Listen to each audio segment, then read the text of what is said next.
عجیب لوگ ہوتے ہیں یہ اللہ والے، ان کی بس نگاہوں میں جب آدمی چڑھ جائے آ جائے تو پھر اس کا کام بن جاتا ہے۔ اب یہ بھی قسمت کی بات ہوتی ہے، کبھی کبھی آزادی کے ساتھ بات کر دینا فائدہ بھی دیتا ہے آدمی کو۔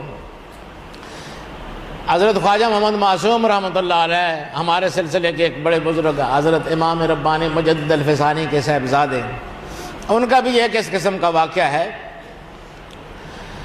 ان کے حالات میں لکھا ہوا ہے کہ ان کے پاس بھی ایک باپ اپنے بیٹے کو لے کے آیا، اسی علت میں مبتلا تھا۔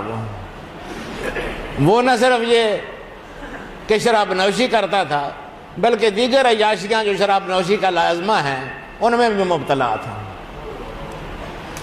حضرت خواجہ محمد معصوم نے بھی اس کو نصیحت کی اور کہا کہ بیٹا اس قسم کی حرکتیں مت کیا کر۔ وہ کوئی باذوق شرابی تھا، اس نے آگے سے فارسی کا ایک شعر پڑھ دیا، بڑے کمال کا شعر پڑھا اس نے کہا درکوچ ہے نیک نامی مارا گزر نہ دادند، درکوچ ہے نیک نامی مارا گزر نہ دادند، درکوچ ہے نیک نامی مارا گزر نہ دادند۔ نیک نامی کا جو کوچہ ہے، نیک نامی والی جو گلی ہے جہاں پر اچھے نام لوگ کماتے ہیں، اچھے کام کرتے ہیں، وہ نیک نامی والا کوچہ جو ہے وہ تو میری تقدیر میں میرے رب نے لکھا ہی نہیں ہے۔ درکوچہ ہے نیک نامی مارا گزر نہ دادند، نیک نامی والا کوچہ اس میں تو میرا گزر لکھا ہی نہیں ہے تقدیر والوں نے۔ گر تو نمے پسندی تبدیل کن کزارا، اگر آپ کو یہ میرا طرز عمل پسند نہیں ہے تو پھر میری تقدیر بدل ڈالیے۔ خواجہ محمد معصوم جوش میں آئے، فرمایا تبدیل کردم تغییر کردم، بدل دی میں نے تیری تقدیر، بدلا ڈالی ہے میں نے تیری تقدیر۔ وہ نوجوان بے ساختہ ایسے اس کے دل پر اثر ہوا، بے ساختہ چیخ ماری، اس نے آپ کے قدموں میں گر پڑا اور روتے روتے ہچکیاں بند گئیں اس نے عرض کی کہ میرے دل میں ساری برائیوں سے نفرت پیدا ہو گئی ہے، اب جیسے آپ چاہیں گے ویسی زندگی گزاروں گا۔ نعرہ تکبیر، نعرہ رسالت، شان اولیاء کرام۔ تو دوستو میں عرض یہ کر رہا تھا کہ یہ اصلاحی مراکز ہوتے ہیں۔ سید مسکین شاہ صاحب جن کا میں نے ذکر کیا، ان سے حضرت معظم بیعت تو نہیں ہوئے۔ بیعت اس لیے نہیں ہوئے کہ انہوں نے کہا تھا کہ تیرا حصہ میرے پاس نہیں ہے، تیرا حصہ کسی اور کے پاس ہے، اس کو تلاش کر۔ وہ تلاش کرتے کرتے طویل داستان ہے اس کی، حضرت معظم نے اس کے لیے خاصی محنت کی۔ آخر وہ خواجہ احمد خان، ابو سعد احمد خان رحمۃ اللہ علیہ، ان تک ان کی رسائی ہو گئی۔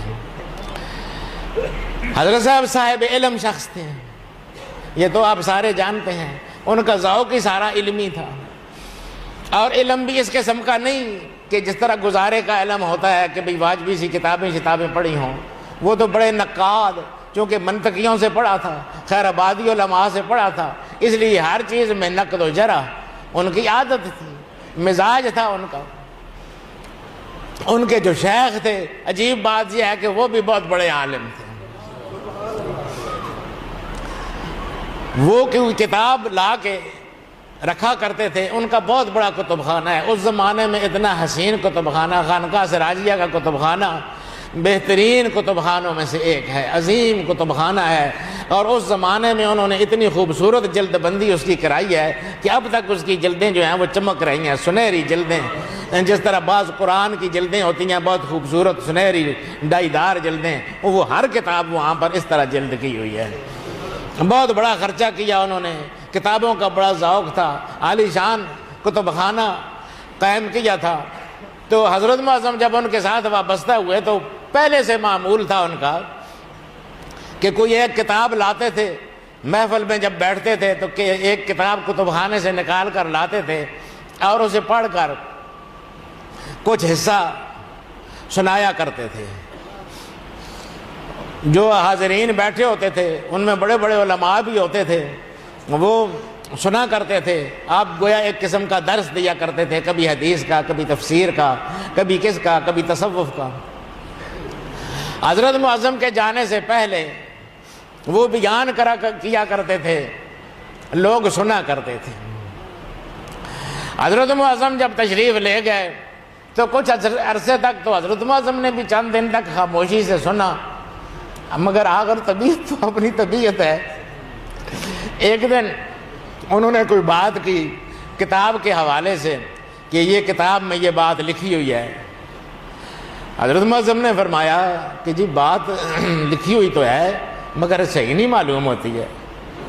وہ بڑے حیران ہوئے کہ کیسے صحیح نہیں معلوم ہوتی ہے، کہ صاحب یہ آپ نے کیسی بات کہہ دی؟ حضرت معظم فرماتے ہیں میں نے اپنے موقع پر دلائل پیش کرنے شروع کیے، سارے حاضرین مجھے حیرت سے دیکھ رہے تھے کہ اس گستاخ کو دیکھو، حضرت صاحب کے سامنے بول رہا ہے اور باتیں کر رہا ہے۔ حضرت بھی بڑے خوش ہو کر ان کے چہرے پر ایک تابناکی ایک مسکراہٹ آئی، ان کو بھی ایک لذت محسوس ہوئی میری گفتگو سے، میرے دلائل سے۔ تو باقی سارے تو مجھے گور گور کر دیکھ رہے تھے۔ میں نے جب اپنی بات ختم کی تو فرمانے لگے کہ قاضی صاحب بات تو آپ کی ٹھیک ہے، کتاب والے کی بات غلط نظر آتی ہے، آپ کی بات نے تو میرا دل مو لیا ہے۔ نعرہ تکبیر، نعرہ رسالت، شان حضرت معظم۔ حضرت معظم فرماتے ہیں پھر تو کام بن گیا، میری تو راہ کھل گئی، ایک قسم کی راستہ مل گیا مجھے کہ شیخ خوش ہوتے ہیں۔ پہلے تو ڈرتا تھا کہ خفا ہوں گے، عادت تو تھی میری باس و نقد کی جرا کی۔